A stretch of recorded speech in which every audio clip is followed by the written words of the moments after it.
All right, guys, we are in Rhode Island for the Cranston card show. Super excited to be here. I've heard from a lot of people that this is a great vintage show. It's gonna be in the gymnasium. Let's see how I do.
And if you guys are looking for another place to buy cards besides card shows, make sure to check out the sponsor of this video, myslabs.com. If you're selling on their platform, it's only a 1% commission fee. Buyers pay 1% as well.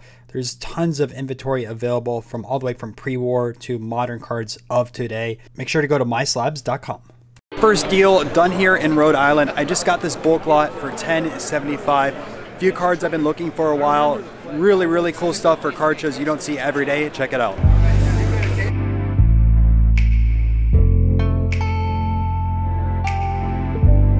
Hey guys, I'm with Josh, who runs Past the Present Auctions. First off, ton of great cards at the table, a lot of things I don't see at card shows, so I'm having fun going through his inventory. But he just picked up a 1937 yearbook of Jackie Robinson at the show, and I want to hear his story about how he got it and also show you guys a little bit about it. How you guys doing? Well, a friend of mine from Rhode Island here called me last night and said he had something I would really like. He wouldn't tell me what it was, so I was pleasantly surprised this morning when I found it was a 1937 Pasadena prep school yearbook, and it's his earliest image. So it's him in high school, Jackie Robinson. So a very cool pre-rookie, I guess. Picked up this next group of cards for $170.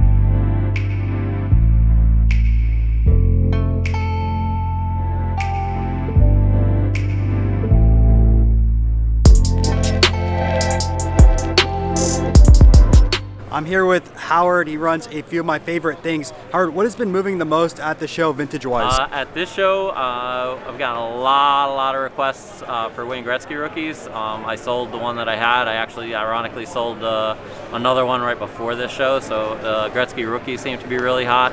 Always the blue chip baseball, Mickey Mantle, especially high grade stuff, has been really high demand. Almost any Ty Cobb cards, Babe Ruth. Those would probably be like the key vintage stuff that people are asking for these days.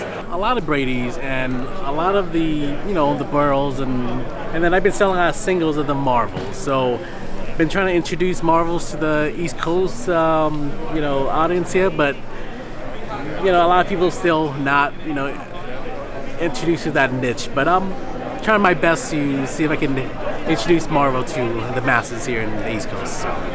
Late 70s baseball. People are hot for late 70s baseball. I've had 4 people ask me to bring every late 70s baseball card I have. Sets, commons, anything. They want to liquidate me. That's what they want. So first cricket card sighting of 2022 at a card show. A good friend, Krill, bought a Donald Bradman. Check this out. So I got this 1930 SGC graded Don Bradman card on eBay the other day in an auction. And I got to give Ryan a shout out because I've heard him talk about cricket cards and this guy on his channel, and I picked it up solely because of the tip from my guy here. So thanks, Ryan. So Manny Minoso just made the Hall of Fame and actually has 3 rookie cards. Some people know about his tops, but he also has a Bowman, and he has his 3rd one, which is a Red Man. These are a lot larger cards than the tops or Bowman. Check it out. I'm here with Mike. He's been at the Cranston Card Show for over 40 years, 46 years exact, I believe. So tell me about a little bit of the evolution of the show and how it's been going. In 1976, Tom McDonough started a card show to raise money for his church. It grew from a place called Auction City on Oak Lawn Avenue in Cranston. And after a few years, the show got bigger because there was only about 40 tables. He moved it to a place which was the Cranston Armory. From the Cranston Armory, it was a cold facility because there were gates and doors for military jeeps and trucks, and people were freezing to death in there. So he moved it to a restaurant called the West Valley Inn. The West Valley Inn had a table capacity of 100 tables, and that was as far as the show could go. Tom worked there, and all of a sudden, tragically, the 2 owners were killed in a tragic car accident, and the establishment took a turn for financial disaster and went bankrupt. Tom wanted to reopen the show at the same facility with a new buyer. However, the new buyers that came in, the facility was too far behind in their taxes, and the buyers pulled out. I was selling Tom's personal collection of hockey, which he was famous for, Ted Williams, who he was friends with, his autographed pictures, and every person that I met that knew Tom, because he was a very special person, asked me if I could revive the show. Can we do the Cranston show again? It had a experience for collector and dealer that was second to nobody's. Everybody had fun. It was a one-day show. Then what happened was I had to go back. Everybody, after asking me, I said, Tom, the dealers want to do the show. And he says, Mike, you have my blessing, but I'm not, it's all your job. Just do what you can. You're on your own. I cannot help. Tom today is 83 years old.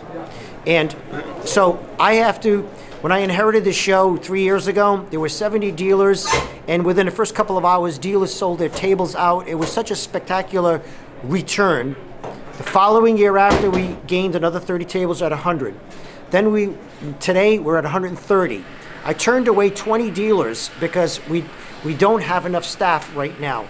The show is growing faster than we can handle it, and it's just got a spectacular reputation for a dealer experience. We now have a 2-day show. We have autograph guests. We have people flying in. We have dealers from 10 states. We have people flying in to do buying. It's a spectacular event. We're going to do about 150 to 175 for the next show, and by 2025, we will be at full capacity in this gymnasium for 250 tables. So that's the entire history from the past to the present and going into the future. It's only 2 pages. It lists all the dealers alphabetically, what they sell, where they're from, not their address, and what table they're at. So collectors can see everything that's headlined is not a sports item in capitals. And in the back is the ballot. So you can vote for your best dealer experience, and 3 dealers are drawn tomorrow that will get a free table for the next show. So they're encouraged to be really good to their customers. We want to keep that experience going. That makes it a wonderful experience.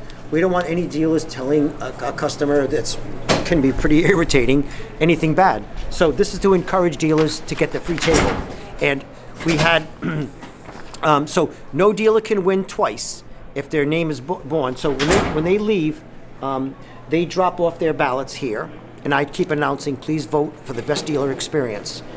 We do everything outside the box. The silent auction has been spectacular. All of those items in the silent auction were donated by dealers, and dealers have a second place to sell their merchandise.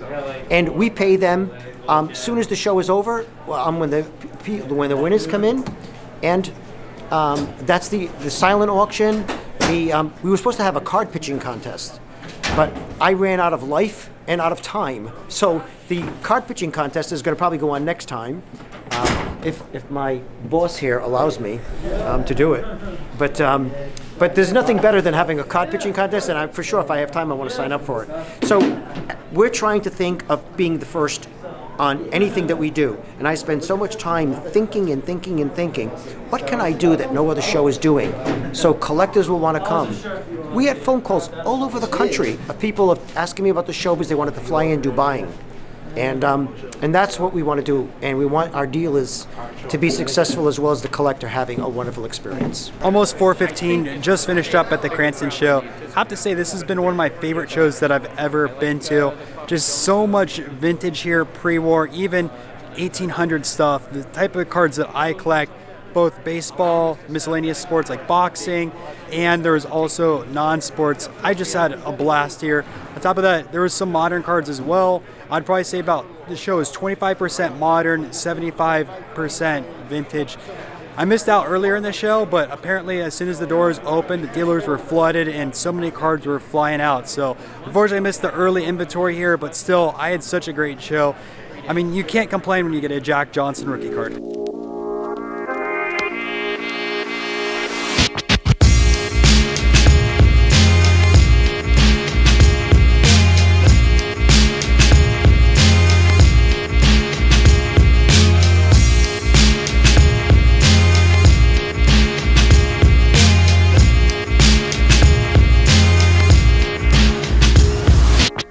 Hope you guys enjoyed the Rhode Island card show vlog. Next week I'm going to be taking off for my birthday, but at the end of the month I'm going to be going to Arizona, where I'm going to both a card show and also the Innings Festival, which is headlined by Foo Fighters and Tame Impala.